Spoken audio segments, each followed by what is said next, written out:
So you're interested in picking up the Streamlight TLR7, and why not? It's a solid light. However, if you don't know what to look for, it can be a little daunting because they have a couple different styles and then variations within those styles. And so if you do know what to look for, finding the right light for what you need is actually pretty simple. But if you don't know what to look for, it can be kind of confusing. So in as concisely and clearly a manner as possible, I'm going to lay out the differences here so you can get the correct light. So right out the gate, let's refer to the two different key styles. You have the original TLR7, which I'm just going to call the fat TLR7, and then you have the TLR7 Sub. We'll go ahead and set the Sub aside. So with the fat TLR7, they're really only manufacturing the TLR7X now, which is a great option, and so that's a great way to go. But in case you find some cheap overstock somewhere, or maybe you're buying one used, we'll quickly go over it. Holster-wise, all of these fit our holsters all the same. The body is pretty much identical, so that's not an issue. They're all the same lumen amount, same throw, etc. So you're really just looking at the key difference being, one with the old TLR7 here with these paddles, which I don't think anybody likes, so I'd stay away from that. And so you have the TLR7A and the X. Only difference is the X comes with a rechargeable battery, the A does not. And the X, you could also put a CR123A in there. And so really there's no reason not to go with the TLR7X if that's one you find out there. Definitely the rechargeable battery, like I said, the optionality of the regular battery, it's the way to go. And so this is the newest version. This is what they've got going out now. So that's what we're going to recommend there.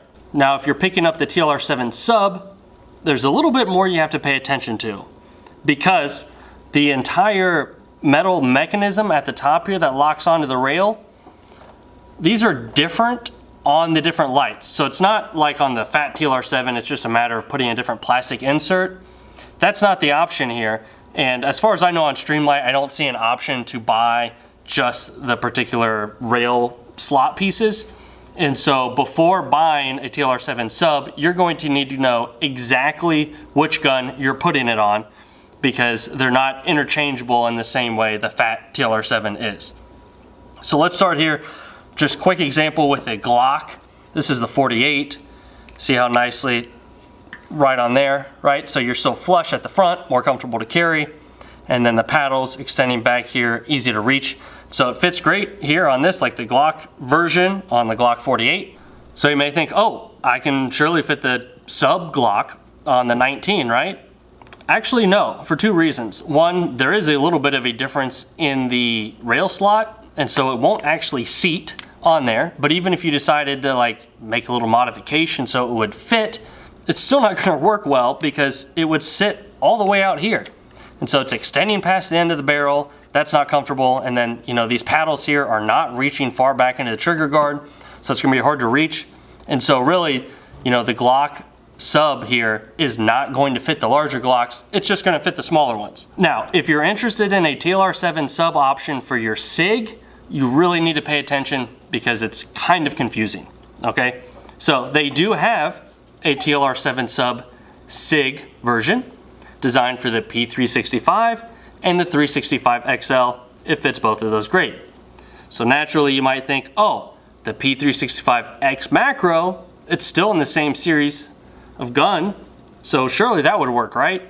Actually, no, because the XMacro has a more traditional rail and the P365 does not, so there's no rail slot here. And so while technically you could get it on like this, it's not going to stay on because it's not catching and it'll just slide right off. And so there is actually a sub option for the XMacro, but it's the 1913 rail, not the SIG one. And that'll fit on there. And I believe the 1913 actually fits a few different models of gun as well. Now, what is unique about the XMacro, it's one of few guns that can actually take both styles of TLR7, the Sub, or you could throw the fat TLR7 on here. And it's not quite flush with the front, but it's pretty close. And so it's a good fit. This will fit on here. And so if you have the XMacro, you do have options. You can pick up the fat TLR7 or you can get the TLR7 Sub. You just have to make sure to get the 1913 version of the Sub, not the SIG version, because that's not going to work. So when in doubt, definitely just check out that fitment guide that Streamlight has. That's really going to help you, and just really pay attention before buying the sub to make sure you're getting the correct one for the correct gun. So I think that lays out everything here between the differences between the TLR7 and the sub. In the future, they are coming out with an HLX version for all these lights, which is basically the same design. It is a little longer in the front here, and it does have a higher lumen output. So if you're interested in that, you might wait around. It sounds like those are dropping sometime this fall, and there's not a specific date yet, but when those come out, I'll definitely be talking about those.